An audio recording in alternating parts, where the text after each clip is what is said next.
특별히 오늘은 하나님께서 우리에게 주시는 그 선물, 성령 충만함으로 우리가 말하게 되는 그 방언을 어떻게 받는지 우리가 차근차근 말씀을 통해서 보이도록 하겠습니다.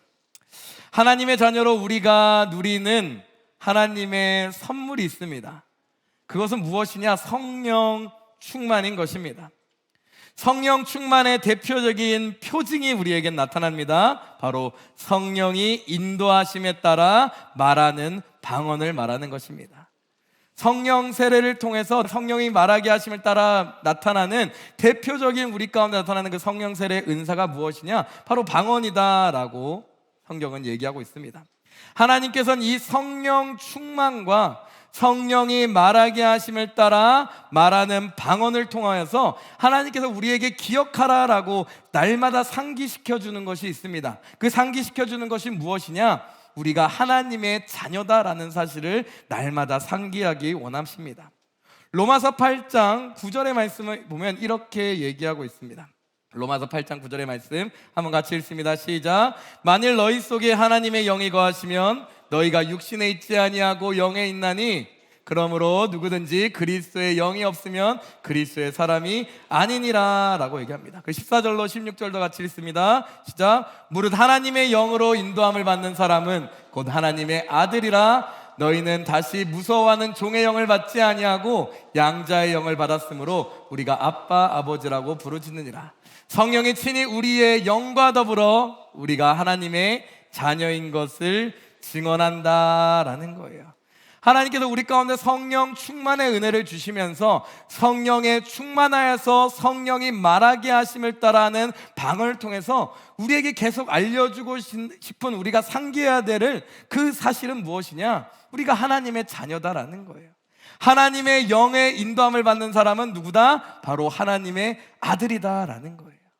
그래서 날마다 이 성령의 충만함을 통하여서 우리 가운데 하나님의 자녀됨을 우리 가운데 상기시켜주고 있습니다.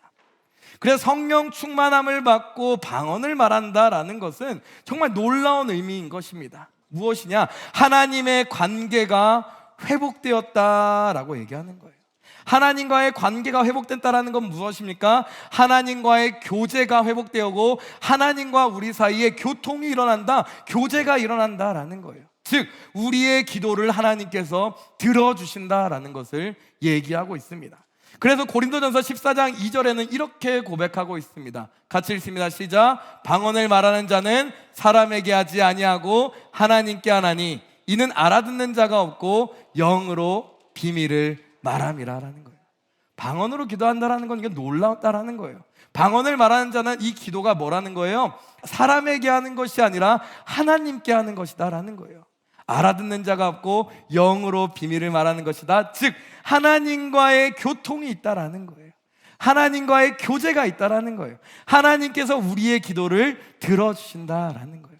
방언으로 기도한다라는 것이 이런 놀라운 의미가 있다라는 거예요. 그래서 요한일서 5장 13절에서 15절에 이렇게 기록되어 있습니다. 같이 한번 읽습니다. 시작. 내가 하나님의 아들의 이름을 믿는 너희에게 이것을 쓰는 것은 너희로 하여금 너희에게 영생이 있음을 알게 하려 함이라. 그를 향하여 우리가 가진 바 담대함은 이것이니 그의 뜻대로 무엇을 구하면 들으심이라. 우리가 무엇이든지 구하는 바를 들으시는 줄을 안즉 우리가 그에게 구한 그것을 얻는 줄을 또한 아느니라 라고 얘기합니다. 특별히 14절에 뭐라고 얘기하고 있습니까? 14절. 그를 향하여 우리가 가진 바 담대함은 이것이다라는 거예요. 하나님의 아들로서 우리가 하나님 앞에서 가지는 담대함은 이것이다라는 거예요. 그게 뭐라는 거예요? 그의 뜻대로 무엇이든지 구하면 들으심이라 라고 얘기하는 거예요. 그의 뜻대로 무엇이든지 구하면 들으시라. 그의 뜻대로 구하는 기도, 이것이 무엇입니까? 바로 방언 기도를 얘기하는 거죠. 이 방언 기도를 한다라는 것은 성령이 우리의 입을 시켜서 하시는 그 말씀들, 그 기도를 하는 것이기에 하나님께 올려드리는 기도입니다. 그래서 이건 전적으로 하나님께 올려드리는 기도고 성령이 시켜서 하는 기도이기 때문에 하나님께서 원하시는 기도고 하나님의 뜻대로 구하는 기도인 거죠. 이렇게 이 기도를 하나님께서 들으시고 응답하신다라는 거예요. 이렇게 방언 기도는 하나님의 자녀에게 엄청난 특권인 줄 믿습니다. 그래서 성령 충만의 은혜는 우리를 회복시키시며 새로운 삶으로 인도하신다라는 거예요. 정말 하나님의 자녀된 대표적인 표징이고요, 정말 그 성령의 충만하로 우리가 영혼, 육, 전인적으로 우리가 회복되고요, 비로소 그 성령의 충만함을 받고 성령의 세례를 통하여서 우리가 새로운 삶으로 인도함 받는다라는 거예요. 성령께서 우리에게 오시면 새로운 차원의 삶이 열린다라고 성경은 얘기하고 있습니다.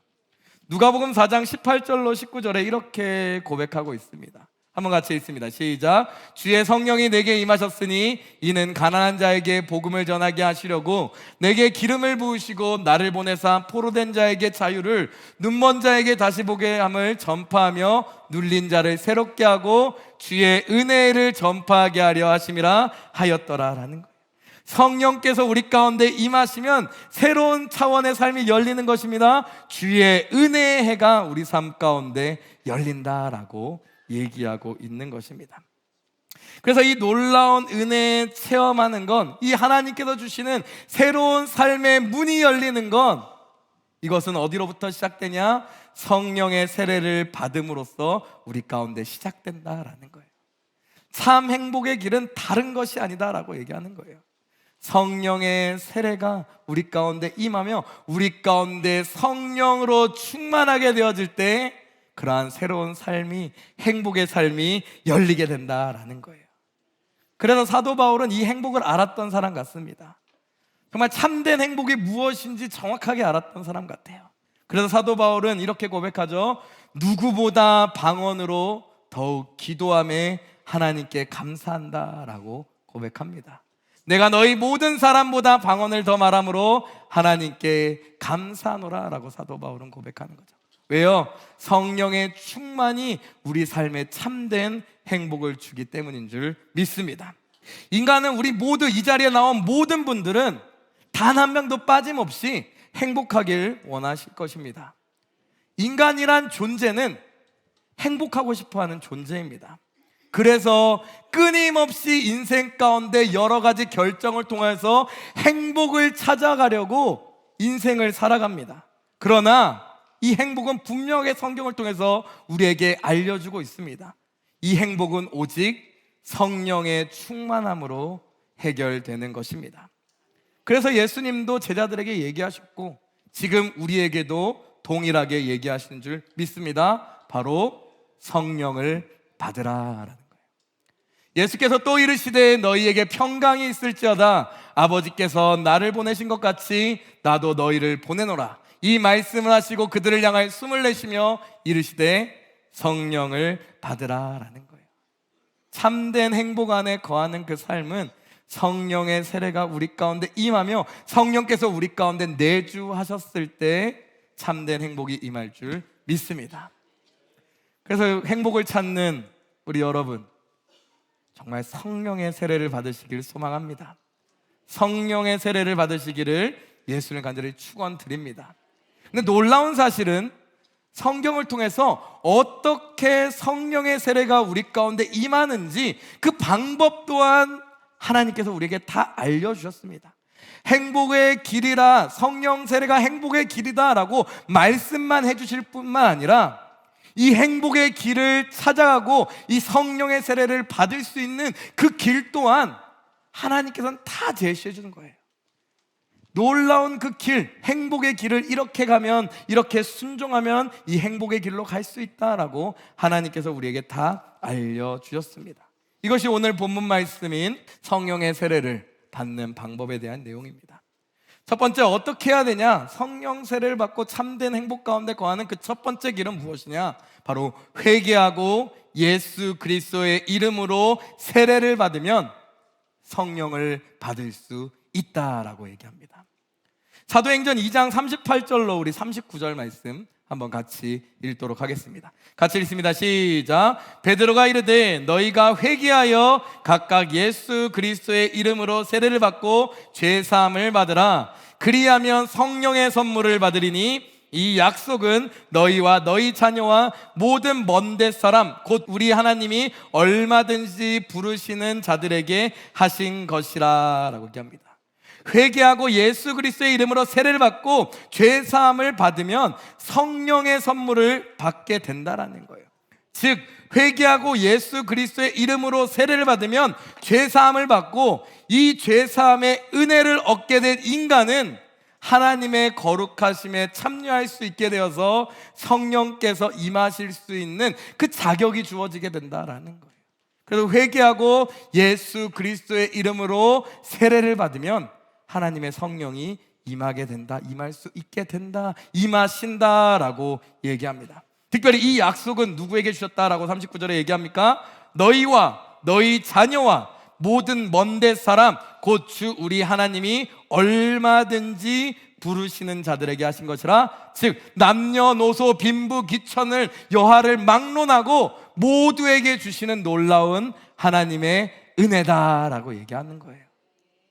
모든 사람에게 주시는 행복의 길이다라는 거예요. 놀라운 길을 우리에게 인도하시는 거죠.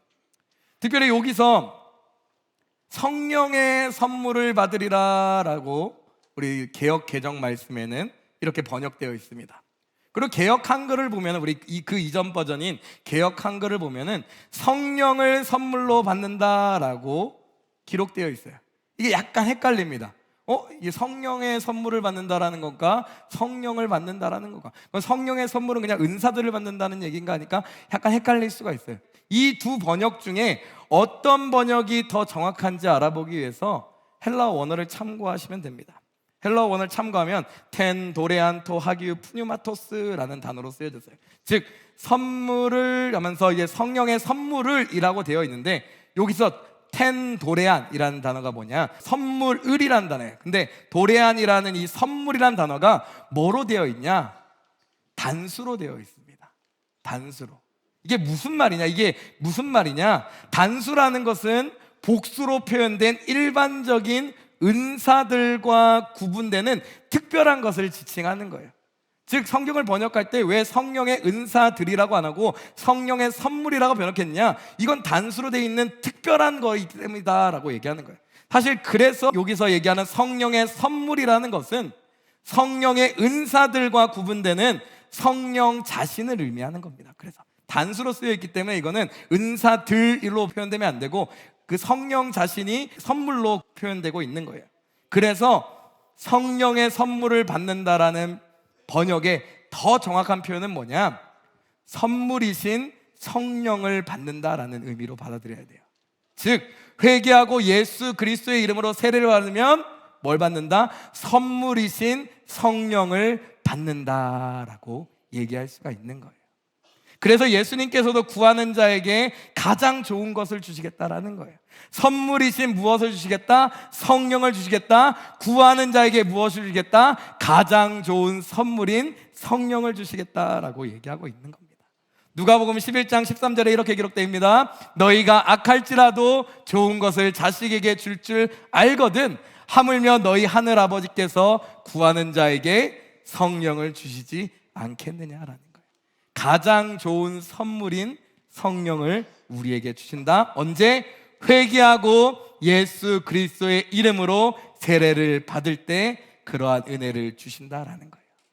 그래서 이 놀라운 길을 우리에게 이미 알려주고 계시는 거죠. 또 두 번째, 성령의 세례는 우리가 어떻게 받을 수 있을까? 두 번째로 간절히 사모하며 오로지 기도에 힘쓸 때 받을 수 있다라고 얘기합니다. 이 귀한 선물을 받기를 간절히 사모하며 기도에 힘쓸 때 성령 하나님께서 우리에게 선물이신 성령을 주신다라고 얘기하는 거예요.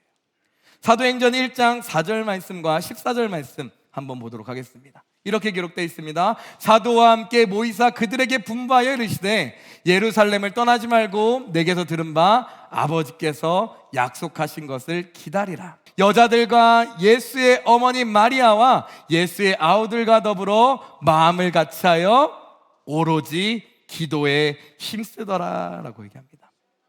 예수님께서는 제자들에게 약속하신 것을 기다리면은 몇 날이 못 되어 성령으로 세례를 받는다라고 얘기하셨습니다. 이 말씀을 믿고 12제자와 120명의 문도들이 오로지 마음을 같이하여 기도에 힘쓰기 시작했던 거예요. 그렇게 간절히 기도하며 그 오실 것을 기다렸을 그때에 하나님의 때가 딱 찾아옵니다. 그 약속하신 하나님의 때가 딱 찾아오는 거예요. 그래서 오순절 날이 딱 이른 그 하나님의 시간이 왔을 그때에 성령이 그들에게 임하기 시작하는 거예요. 다른 누군가 아니라 간절히 기도하는 12제자와 120명의 문도들에게 그렇게 성령이 하나님의 때에 임하기 시작하는 것입니다. 이를 통해서 우리가 발견할 수 있는 것은 간절히 사모하고 오로지 기도에 힘쓸 때 하나님의 때에 하나님께서 성령의 세례를 부어주신다라는 거예요. 그래서 실제로 그 오순절날 놀라운 성령의 역사가 그 자리 마가다락방에 나타났죠. 사도행전 2장 1절에서 4절 말씀 보면 이렇게 기록됩니다. 오순절날이 이미 이름에 그들이 다 같이 한 곳에 모였더니 그들이 다 성령의 충만함을 받고 성령의 말하게 하심을 따라 다른 언어들로 말하기를 시작하니라. 방언으로 말하기를 시작하니라라는 거예요. 간절히 구하는 자에게 분명한 약속을 하나님께서 주셨다라는 거예요. 간절히 구하는 자에게 하나님의 때에 하나님의 그 시간에 맞춰서 성령의 세례를 부어주셨다라는 거예요. 그래서 우리가 성령의 세례를 받기 위한 그 두 번째 길은 무엇이냐? 성령을 간절히 사모하고 오로지 기도에 힘쓰면서 간구해야 된다라는 거예요. 그렇게 참 행복의 길인 그 성령의 세례와 그 충만함을 받게 된다라고 얘기합니다. 그래서 말씀 다시 또 읽어봅시다. 누가복음 11장 9절에서 13절 말씀입니다. 같이 읽습니다. 시작. 내가 또 너희에게 이르노니 구하라 그러면 너희에게 주실 것이요 찾으라 그러면 찾아낼 것이요 문을 두드리라 그러면 너희에게 열릴 것이니 구하는 이마다 받을 것이요 찾는 이는 찾아낼 것이요 두드리는 이에게는 열릴 것이니라. 너희 중에 아버지 된 자로서 누가 아들이 생선을 달라 하는데 생선 대신에 뱀을 주며 알을 달라 하는데 정갈을 주겠느냐? 너희가 악할지라도 좋은 것을 자식에게 줄 알거든 하물며 너희 하늘 아버지께서 구하는 자에게 성령을 주시지 않겠느냐 하시니라라는 거예요. 우리에게 얘기한다라는 거예요. 참된 행복을 구하는 여러분에게 말씀하고 계시는 거예요. 구하라 그러면 주실 것이다 라고 얘기하는 거예요. 찾으라 그럼 찾아낼 것이다 라는 거예요. 문을 두드려라 그러면 열릴 것이다 라는 거예요. 근데 그를 이런 구하고 간구하는 심령을 통해서 진정으로 하나님께서 우리에게 주고 싶은 것이 무엇이다? 단순히 이 세상의 어떤 거를 얘기하는 것이 아니라는 거예요. 하나님께서는 우리의 인생과 우리의 영혼과 우리의 모든 것을 잘 아시는 분이십니다. 우리 아버지 되시는 분이시죠. 그 아버지 되시는 우리 하나님께서는 우리에게 가장 좋은 것을 주기를 원하십니다. 그 가장 좋은 것이 무엇입니까? 바로 성령의 세례를 받는 것, 성령의 충만함을 받는 것이라고 얘기하고 있는 것입니다. 그래서 간절히 사모하고 오로지 기도에 힘쓸 때 놀라운 은혜가 임한 줄 믿습니다. 또 말씀을 통해서 보면 하나님의 말씀을 들을 때도 이런 성령의 세례의 축복을 받는다라고 얘기하고 있어요. 말씀을 잘 들을 때 정말 그 말씀을 마음판에 새길 때 성령께서 놀랍게 역사하신다라고 얘기합니다. 사도행전 10장 44절로 46절 말씀 같이 읽도록 하겠습니다. 같이 읽습니다. 시작. 베드로가 이 말을 할 때 성령이 말씀 듣는 모든 사람에게 내려오시니 베드로와 함께 온 할례 받은 신자들이 이방인들에게도 성령 부어주심으로 말미암아 놀라니 이는 방언을 말하며 하나님 높임을 들음이로라 라는 거예요. 사도 베드로가 고넬료 집에서 어떤 내용을 하냐, 그 전 말씀에 딱 나와 있습니다. 예수님의 생애와 죽으심과 부활, 즉 복음에 대해서 설교합니다. 복음에 대해서 설교할 그때에 고넬료와 그 집안 사람들에게 성령이 임하시기 시작하는 거예요. 복음의 말씀을 잘 듣고 그 말씀을 마음 가운데 새길 때 성령께서 역사하셔서 성령의 세례를 받게 되는 역사가 나타나는 거예요. 즉 다시 말해 복음의 말씀을 들을 때 우리는 성령의 세례를 받을 수 있다라고 얘기하는 거예요. 복음의 말씀을 마음 가운데 잘 새기며 들을 때 성령의 세례와 그 성령의 충만함을 받게 된다라고 성경은 우리에게 알려주고 있습니다. 그것이 하나님의 때인 거예요. 하나님의 때는 언제인지 우리는 정확하게 구분하지 못합니다. 간절히 구하며 기다렸을 때일 수도 있고요, 아니면 복음의 말씀을 깨닫고자 간절히 사모할 그때일 수도 있는 거예요. 그때 하나님께서 하나님의 때 놀랍게 역사해 주신 줄 믿습니다. 그리고 또 그 하나님의 때가 또 있습니다. 안수를 받을 때도 받을 수 있다라고 얘기하고 있습니다. 사도행전 8장 14절로 17절 말씀 우리 한번 같이 읽도록 하겠습니다. 같이 읽습니다. 시작. 예루살렘에 있는 사도들이 사마리아도 하나님의 말씀을 받았다함을 듣고 베드로와 요한을 보내매 그들이 내려가서 그들을 위하여 성령 받기를 기도하니 이는 아직 한 사람도 성령 내리신 일이 없고 오직 주 예수의 이름으로 세례만 받을 뿐이더라. 이에 두 사도가 그들에게 안수함에 성령을 받은지라 라는 거예요. 베드로와 요한이 사마리아 땅에 내려갔고 예수 그리스도를 믿고 복음을 받아들인 그 사람들이 내려갔고 그들에게 성령 내리신 일이 없어 그들에게 내려가서 안수할 때 무엇을 받았다라고 얘기합니까? 성령을 받았다라고 얘기합니다. 성령의 충만함을 가진 그 권위 있는 그 사도가 같이 이렇게 기도해주고 안수할 때 그런 성령 세례가 동일하게 또 임하는 것을 볼 수가 있는 거죠.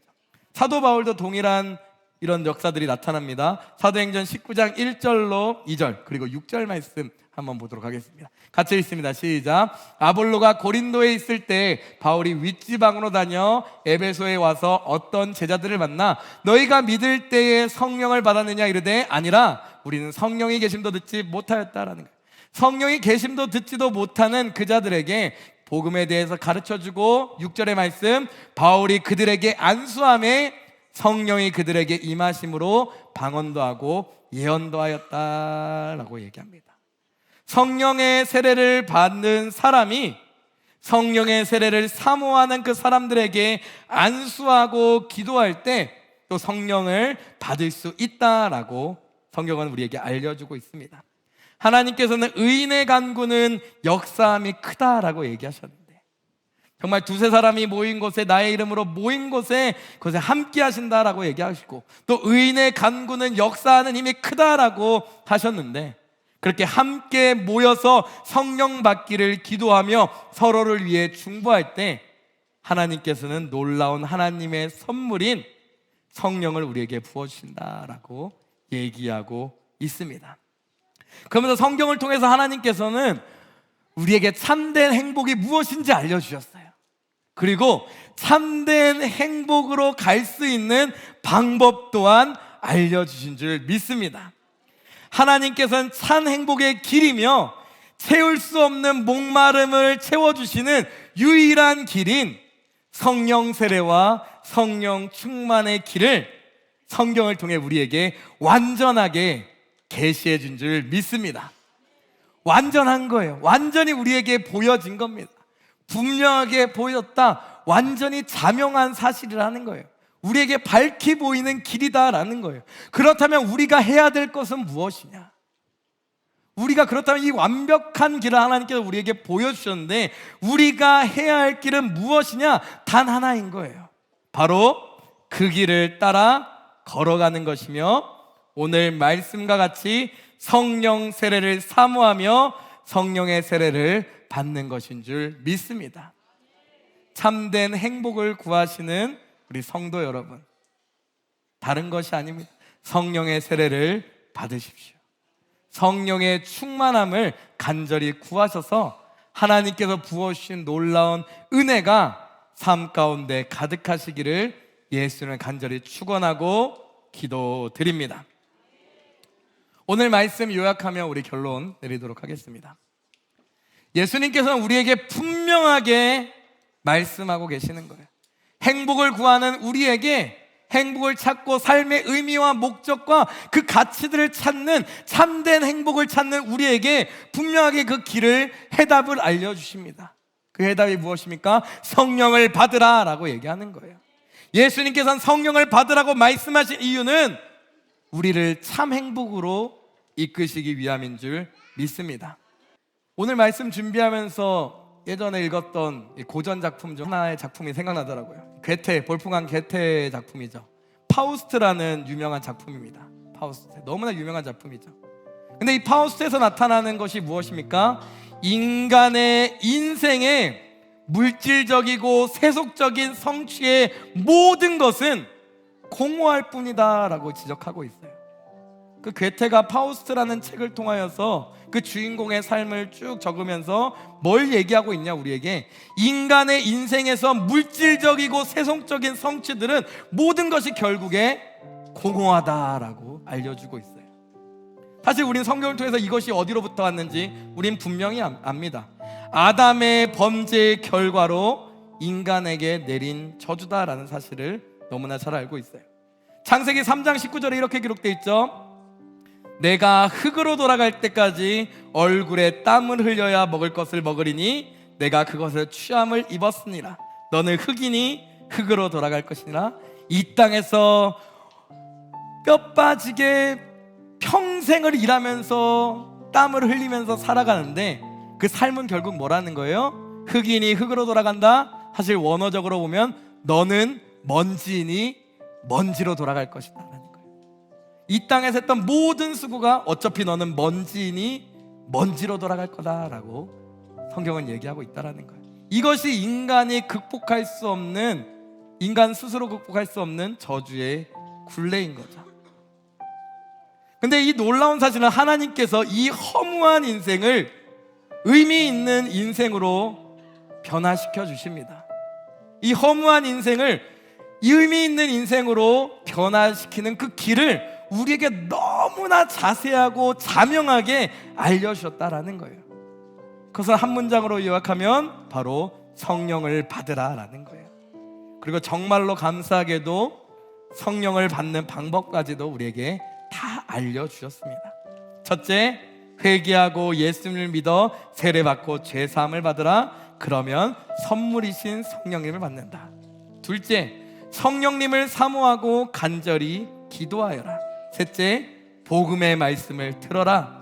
넷째, 이미 성령의 충만함을 입은 사랑에게 안수를 받으며 중보 기도를 받아라 라고 얘기하고 있는 거예요. 하나님께서는 이미 우리의 행복을 위해 모든 것을 우리에게 예비해 주신 줄 믿습니다. 그렇기에 우리가 해야 될 것, 다시 한번 우리가 마음속 깊이 새겨야 될 것 단 하나입니다. 바로 순종인 줄 믿습니다. 이것을 따라갈지 안 따라갈지는 하나님께서 우리에게 주신 하나님의 선물인 자유의지를 통하여서 우리가 정하는 것입니다. 신명기 30장 19절에서 20절 말씀 보면 이렇게 기록되어 있습니다. 한번 같이 읽어볼까요? 시작. 내가 오늘 하늘과 땅을 불러 너희에게 증거를 삼노라. 내가 생명과 사망과 복과 저주를 내 앞에 두었은즉 너와 내 자손이 살기 위하여 생명을 택하고 내 하나님 여호와를 사랑하고 그의 말씀을 청종하며 또 그를 의지하라. 그는 내 생명이시오 내 장수시니라 라고 얘기합니다. 하나님께서 우리가 믿음으로 순종의 길을 선택할 때 그 길을 성령께서 인도하신 줄 믿습니다. 우리 앞에는 생명과 복과 화와 저주의 길이 우리 앞에 놓여 있어요. 살기 위해 우리는 생명을 택해야 됩니다. 근데 우리가 생명의 길을 택할 때 우리의 의지로 선택하는 것이 아닙니다. 그 우리에게 자유의지를 주었지만 하나님께서는 인도하시는 분이 있다라는 거예요. 성령께서 우리를 인도하신 줄 믿습니다. 그래서 그 길을, 믿음을 가지고 그 순종의 길을 선택할 때 성령님께서 우리의 길을 인도하시고 또 우리를 향해 하나님께서 예비해 놓으신 참 행복의 길로 인도하실 줄 믿습니다. 그래서 우리 동탄스모의 성도님들, 이 말씀을 듣는 성도님들, 날마다 매일의 삶에서 생명의 길을 택하시고 성령의 인도하심에 따라 성령께서 함께 하시고 이끄시는 그 순종의 길을 따라가시기를 예수님의 간절히 축복합니다. 그 길이 바로 우리의 갈급함을 채우고 우리가 간절히 바랬던 참된 행복을 찾는 귀한 길인 줄 믿습니다.